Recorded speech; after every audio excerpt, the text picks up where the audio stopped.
টেকনাফে গহীন পাহাড়ে মানব পাচারকারীদের আস্তানা থেকে নারী শিশুসহ ফের ৪৪ জনকে উদ্ধার করেছে কোস্টগার্ড। কক্সবাজারের টেকনাফের বাহারছড়ার গহীন পাহাড়ে মানব পাচারকারীদের বন্দিশালা থেকে এসব নারী ও শিশুদের উদ্ধার করেছে কোস্টগার্ড। এদের সবাইকে সাগর পথে মালয়েশিয়া পাচারের জন্য জড়ো করা হয়েছিল। শুক্রবার সকালে কোস্টগার্ডের পক্ষ থেকে বিষয়টি নিশ্চিত করা হয়েছে।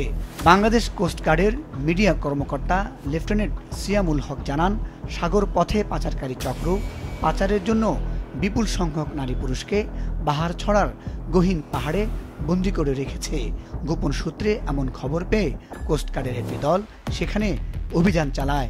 এ সময় তাদের বন্দিশালা থেকে নারী শিশুসহ ৪৪ জনকে উদ্ধার করা হয়েছে। অপহরণ, মুক্তিপণ আদায় ও পাচারের উদ্দেশ্যে এসব লোকজনকে সেখানে বন্দী করে রাখা হয় বলে জানান এই কর্মকর্তা।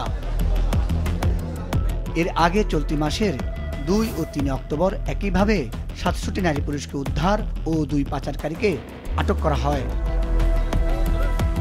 মুজাহিদ সাকিব, মাছরাঙা নিউজ ডেস্ক।